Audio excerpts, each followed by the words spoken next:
کس پہ ذمہ داری ڈالی جائے؟ نہیں رؤوف، اس میں بنیادی بات تو یہ ہے کہ ویسٹ کو تو بلیم کرنا بنیادی طور پہ ایک شکست خوردار مسخ شدہ ذہنیت کا کام ہے. میں کمزور ہوں، آپ طاقتور ہیں، تو مجھے اپنی کمزوری پہ کانسنٹریٹ کرنا چاہیے سو دیٹ یو کی ناٹ ابیوز مائی ویکنس. ایک بات. دوسری بات یہ ہے کہ ویسٹ خاص طور پہ امریکہ کی آپ بات کر رہے ہیں، یہ تو ویسے جمعہ 8 دن کی بات. آپ کی تو ساری تاریخ ہی اس طرح، آپ کی ساری تاریخ ایک دوسرے کی گردنیں کاٹنے پر مشتمل ہے.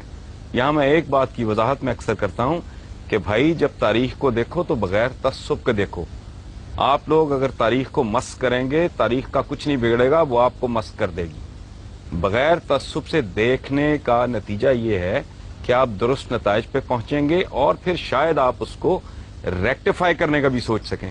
اگر آپ اپنی کجی، اپنی کمزوری، اپنی غلطی، اپنے جرائم، اپنے گناہ، اپنی حرکتیں، اپنی پرفارمنس ہی نہیں ماننے کو تیار، اس کے علاج کی تو نوبت ہی نہیں آئے گی. آپ کی ٹوٹل ہسٹری، یہ ویسٹ کو گالی دینا، ویسٹ کو برا کہنا، وہ چھوڑیں، وہ تو ہمارے رائیولز ہیں. میرے اور آپ کے درمیان ایک مقابلہ چل رہا ہے جو صدیوں پر مشتمل ہے. تو you are most welcome to do anything you want. ہم کہتے ہیں وہ جی سازشیں کرتے ہیں، وہ آپ سے بہتر دماغ رکھتے ہیں تو سازشیں کرتے ہیں، آپ کر لیں. اب پھر جھوٹ ہے یہ بر صغیر کی تاریخ اٹھا کے دیکھ لیں.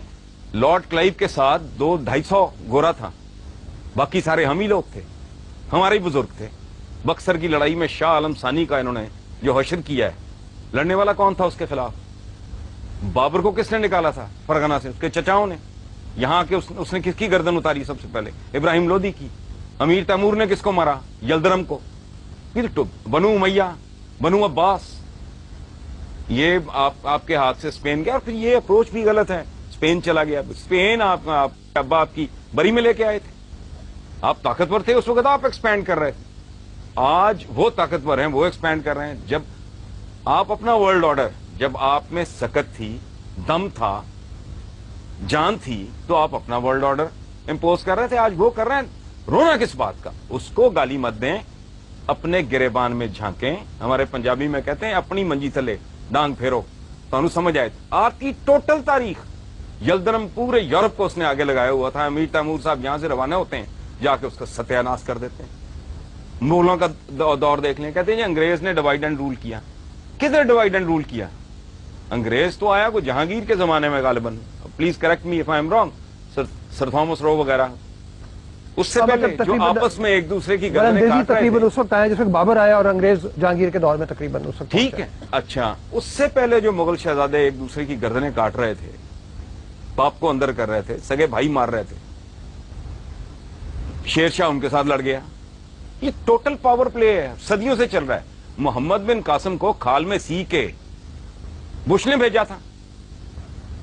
عبیدہ بن جراح کے ساتھ کیا ہوا تھا؟ آپ کے جتنے جنرلز ہیں جس کو آپ اتنا گلوریفائی کرتے ہیں، کبھی اپنے بچوں کو پڑھائیں ان کے انجام کیا ہوئے تھے؟ ان لوگوں کے ساتھ کیا کیا آپ نے؟ کرنے والے کون تھے؟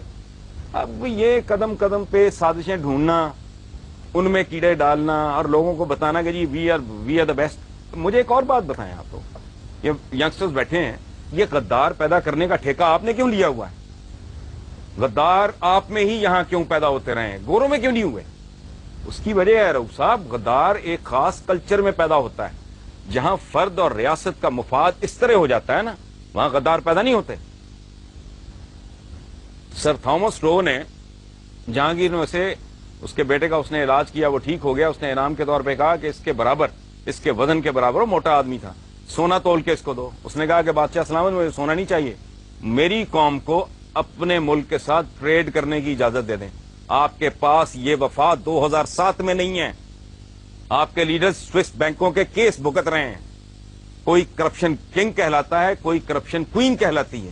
آپ کے ساتھ، آپ کے پاس اپنی بدنصیبی پہ غور کریں، یہ کمٹمنٹ 2007 میں نہیں ہے. جو گورے کے پاس، چونکہ میگنا کارٹا کے بعد انہیں یہ احساس ان کے اندر جنم لینے لگا تھا کہ میرا اور میرے ملک کا، میری اسٹیٹ کا مفاد तो ये इस तरह की बात है। अच्छा, मैं एक छोटा सा सवाल यहाँ पे और पूछूं, चूंकि बुनियादी तौर पे जिस तरफ हमें चलना है, हम आज की बात करें, माजी के सबक जो है उससे हमें सीखना चाहिए, लेकिन क्या कोई ऐसी सूरत हाल हो सकती है, इस वक्त 3 मकतबे फिक्र के लोग हमारे पास मौजूद हैं, कोई एक चीज़ के ऊपर हम इत्तफाक कर लें, क्या ऐसी कोई सूरत हाल नजर आती है कि बाहर को हम जो, क्योंकि देखें ना पूरी दुनिया हमारी तरफ देख रही है, सारी दुनिया में इस वक्त मलून और मतून जो है वो मुसलमान है, हरकतों की वजह से नहीं, लेकिन कोई फ्यूचर में कोई सूरत नजर आती है कि शायद हम तालीम हासिल करें, हम इंसान की रऊफ साहब, जहां आज इंसान खड़ा है इसमें आपकी कंट्रीब्यूशन क्या है? आपसे मुराद मेरी, हम सबकी 1 अरब 40 करोड़ मुसलमानों की कंट्रीब्यूशन क्या है? ये एक पैम्पर नहीं दे सके बनी नौ इंसान को, ये बॉल पॉइंट नहीं दे सके, ये गाड़ी की विंड स्क्रीन साफ करने वाला वाइपर नहीं दे सके। 56-57 इतने लगभग मुसलमान मुल्क हैं, एक में भी जमहूरियत नहीं है, डूब मरो। मैं सदियों से एक बड़ा दिमाग नहीं पैदा किया, इस मुल्क में एक बड़ा आदमी पैदा हुआ है, मैं इंटेलेक्चुअली बात कर रहा हूं। ये मुल्क है सबका है, जना साहब के स्टेटमेंट्स रिकॉर्ड पे हैं कि हिंदू अपनी जगह, फलां अपनी जगह, उसको आप जो भी लेबल लगाएं, डॉक्टर अब्दुल सलाम, उसको ने ठुड्डे मार के इस मुल्क से बाहर निकाल दिए। सदियों से एक बड़ा आदमी आपने पैदा नहीं किया। औकात ये है कि एक एवरेज लेवल का, एक आम सतह का दानिश्वर बात करता है क्लैश ऑफ सिविलाइजेशन, ये उसको सर पे बिठा लेते हैं और पूरी दुनिया में डिबेट पे शुरू हो जाती है। क्लैश ऑफ सिविलाइजेशन तो है ही नहीं, ये क्लैश ऑफ फेथ्स है। सिविलाइजेशन तो उनके पास है, आपके पास कौन सी सिविलाइजेशन है? बकरे में पानी इंजेक्ट करके उसका वजन बढ़ाने वाले, अपने बच्चों को नापाक गंदा गलीज दूध देने वाले, लाइफ सेविंग ड्रग्स में मिलावट करने वाले, जाली दवाइयां बनाने वाले, ला कानून, किसी मुल्क में ना आईन है ना कानून है, ना आवाम की कोई इज्जत है ना इज्जत है नफ्स है। आप रोटी नहीं दे सकते, इज्जत तो दें, आप वो भी नहीं दे सके। कौन सी ऐसी चीज, मुझे इतने यहां बच्चे बैठे हैं, इतने माशाल्लाह इस मुल्क की क्रीम बैठी है, मुझे एक बात, मैं दावा कर रहा हूं इतना बड़ा, एक बात बताएं जिस पे आप फख्र से कह सके कि ये हमारे पास है जो दुनिया में और कहीं नहीं है। ठीक जी, एक सेकेंड जी। जी, पाकिस्तान में 3 तरह के मुसलमान अभी हैं। एक वो हैं जो एक्सट्रीमिस्ट हैं, जिनको यूरोप मतलब कहते हैं जी, जो खुद को हमला जो करते हैं, ठीक है। एक वो हैं जो लिबरल एक्सट्रीमिस्ट हैं, जो कि मुशर्रफ, जो कि डांस पार्टी, शराब सब कुछ साथ है और इस्लाम के नाम पे भी वो बोल रहा है। और एक हम लोग हैं, ठीक है। अब मेरा आपसे ये क्वेश्चन है कि आप हमें बताएं हम किसको फॉलो करें, हम कौन से इस्लाम को लेके चलें? जी हसन साहब। असल बात यह है कि यहाँ यंगस्टर्स बैठे हैं। देखो, अगर तारीख ठीक है और अखलाकियात के वो पैमाने नहीं हैं जो यहाँ बयान किए गए हैं, ये बड़ी सानवी सी चीजें हैं। जो यहाँ बड़े हीरोज बयान किए गए हैं ना पिछले 500 सालों में, उनमें एक आदमी भी ऐसा नहीं है जिनका बनी नौ इंसान नाम भी जानती हो, या जिसने कुछ कॉन्क्रीट जिसकी को कंट्रीब्यूशन हो। यहाँ बत्ती जल रही है ना, 1 मिनट बोले ना बीच में, मैंने आपकी बात में नहीं बोला। अल्लामा इकबाल को नहीं जानते आप? अल्लामा इकबाल दुनिया को नहीं जानते। क्यों नहीं? उसने एन मैरी शेमन ने पीएचडी किया जर्मनी के अंदर, आपको पता ही नहीं किसी बात का। छोड़े है पूरी कायनात, इंसान मुत्तफिक है, ठीक है। टेक्नोलॉजी है, साइंस है, इन्वेंशन है, उस पर लोग मुत्तफिक हैं। वो हैं बनी नौ इंसान के कॉमन हीरोज, दैट इज अच्छा। अगली बात यह है कि अगर वेस्ट आज 1 अरब 40 करोड़ मुसलमानों को रगेद रहा है तो अकल इस्तेमाल करें। यू आर रॉन्ग, आप कुछ भूल रहे हैं, आप रास्ता भटक गए हैं। अगर आपकी तारीख भी ठीक है, आपका अखलाक भी ठीक है, आप 1.5 अरब भी हैं और जूते भी खा रहे हैं, तो there is something terribly wrong. तो आप हमें ये बता दें कि हुक्मरान जो हैं वो किस तरह सही हो सकते हैं, क्योंकि अन्नासु अला दीन मुलूकिहिम। मेरा आपसे सवाल है हसन निसार साहब कि आपने कहा अभी मुसलमान के खिलाफ ही है, तो आप क्यों नहीं आवाज उठाते? आपने कहा है कि हमें गलत तौर पे लीड किया जा रहा है। बहुत बड़ी कलम है आप, तलवार की जो कलम की जो क्या कहना चाहिए ताकत है वो तलवार से ज्यादा होती है, तो आप क्यों नहीं उसके खिलाफ आवाज उठाते? और मीडिया क्यों नहीं उठा रहा आवाज? आज का मीडिया तो बहुत स्ट्रांग है। ये मेरा ख्याल है यहाँ से आपको किसी ने बताया कि मैं कॉलम निगार हूँ, और बड़ा कॉलम निगार तो पता नहीं क्या हूँ या नहीं। मैं तो लिखता ही ये कुछ हूँ, इसका मतलब है आप पढ़ते नहीं हो।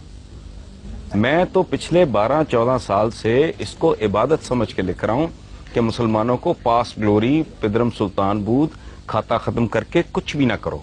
ये जो है ना अपने आप को वी आर द बेस्ट, इसने मरवा दिया है अपनी कमजोरियों पे। जो ताकत है वो तो है ही।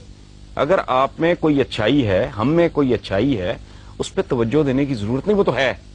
اصل بات یہ ہے کہ اپنی ہم کمزوریاں ڈھونڈیں, ان کو آئیڈینٹیفائی کریں, پھر اگلے مرحلے میں سوچیں کہ ان کو ریکٹیفائی کیسے کرنا ہے, تاکہ اتنی بڑی تعداد میں ہونے کے باوجود ہمیں اس ذلت اور رسوائی کا سامنا نہ ہو جو دنیا میں آج ہمارا مقدر بن چکی ہے. This is what I am writing.